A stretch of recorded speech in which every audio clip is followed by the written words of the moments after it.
Hey, it's Professor Dave. Let's talk about Barack Obama. He knows a lot about all kinds of stuff. Professor Dave explains. Barack Hussein Obama II made history as the first African American elected to the presidency. Given the fact that 5 of the first 7 presidents had owned slaves, this in itself was a momentous event. His victory over Senator John McCain following a contentious primary battle with former First Lady Hillary Clinton had given many the hopes that he would be able to heal the racial and political divisions that had arisen over the previous half-century. Sadly, this was not to be, for the political climate in the country had become so polarized, so toxic, that no chance of social healing remained possible.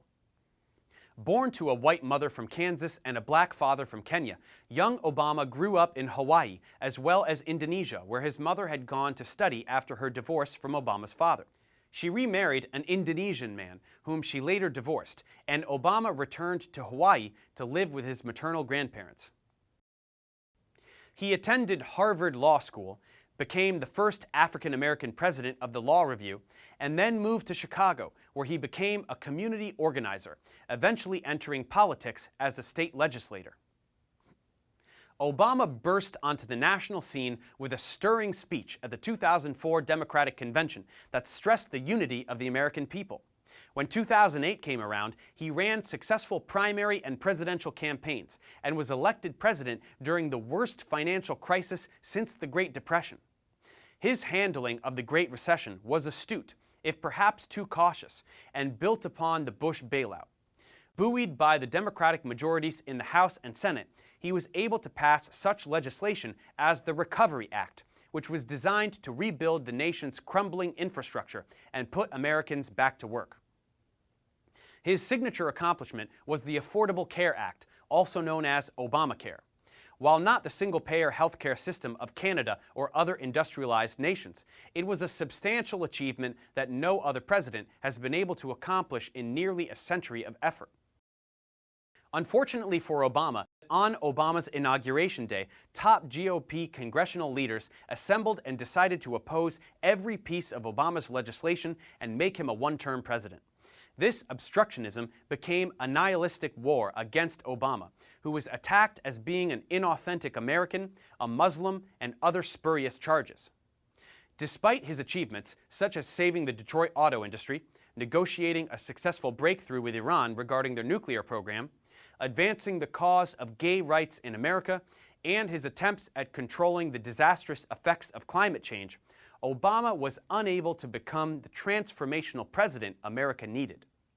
This was in part due to the ideological prejudice he encountered from the GOP, but also likely a symptom of a bigger problem, whereby corporate overreach in the political system has gone past the point of no return.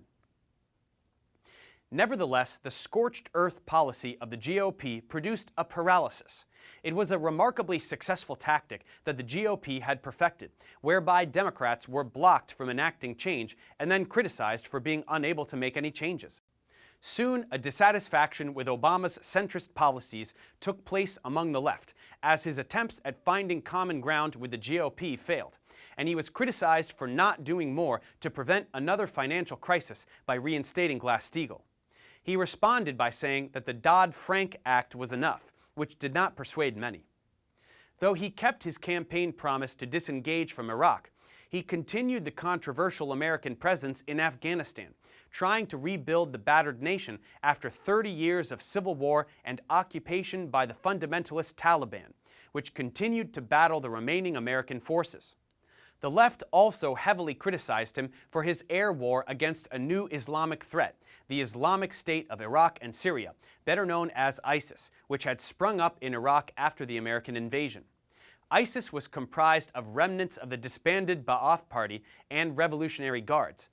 Knowing the American public wouldn't support American troops returning to the region, Obama launched a vigorous drone policy, killing al-Qaeda militants in Yemen and Iraq, and attacking ISIS troops that were waging a genocidal war of ethnic cleansing against the Kurds, as well as beheading Western journalists. Republicans, meanwhile, accused Obama of feckless ambivalence as he refused to intervene in the Syrian civil war on the side of the brutal Ba'athist Assad regime. Assad initiated the war in 2011 when peaceful protests against corrupt authoritarian governments across the Arab world arrived in Syria. These protests failed to achieve democratic reforms and were brutally crushed. The protests soon escalated into open warfare against the regime. Complicating the issue was the infiltration of the rebels by al-Qaeda and ISIS operatives, such as the al-Nusra Front. When rumors of Assad's use of chemical weapons against his own people surfaced, Obama warned Assad that using them would be crossing a red line. Yet when evidence surfaced that Assad had ignored Obama's warning, Obama took no action and was heavily criticized by both leftists who supported the rebels and the GOP, who claimed he looked weak and indecisive. The left continued to assail Obama for his ongoing drone policy, pointing to the drone assassination of Anwar al-Awlaki in Yemen in 2011, an American citizen who had joined al-Qaeda. 2 weeks later, al-Awlaki's 16-year-old son, an American citizen, was also killed by a CIA-led drone strike in Yemen. The Justice Department justified these strikes as lawful acts of war. Some civil liberties advocates have described the incident as an extrajudicial execution that breached al-Awlaki's right to due process.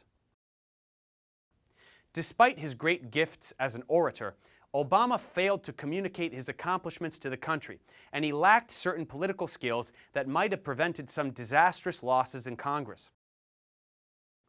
Obama's perceived failures early in his term resulted in a 2010 GOP sweep of both houses in Congress and in state capitals, where some of the most sophisticated gerrymandering in American history then took place, creating artificial GOP districts that were in actuality heavily Democratic. Obama failed to significantly reverse the economic disparity that had begun under the Reagan-Bush-Clinton eras, though not for lack of trying. His 2013 State of the Union address called for a raise in the minimum wage, and although he could not get this passed, many states took up his call, and 18 states did increase their minimum wages. However, the increased outsourcing of American jobs continued during his tenure, as did the disappearance of the middle class. Though Obama continued deporting large numbers of unauthorized immigrants, many displaced workers perceived him as being too soft on the issue, and the influx of Hispanics entering the country without papers was perceived to be driving down wages, driving up housing prices, and breaking unions, while the low level of immigrant assimilation had created an enormous resentment among the white working class. Republicans would exploit this resentment. It was during this time that unions began losing their clout. The free market became the god that was to be worshipped above all, while the American government itself became an evil, a sentiment not without a firm basis, but certainly an oversimplified version of reality.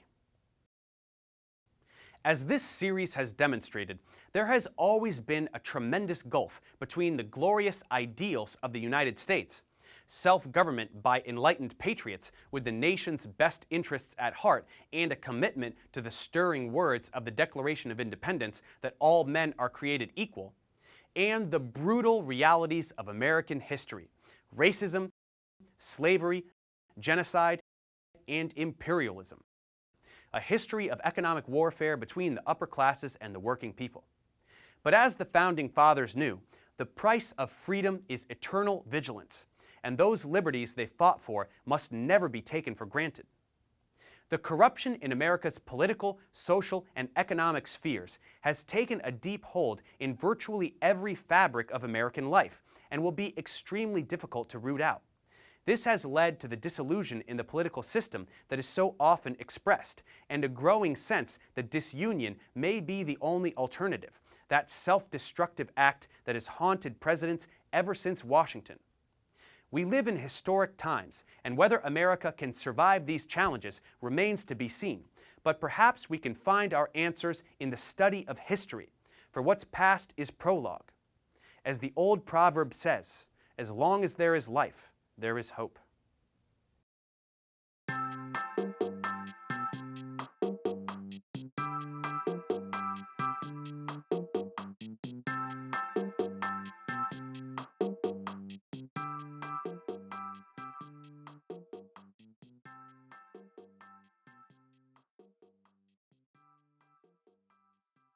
Thanks for watching, guys. Subscribe to my channel for more tutorials. Support me on Patreon so I can keep making content. And as always, feel free to email me, ProfessorDaveExplains@gmail.com.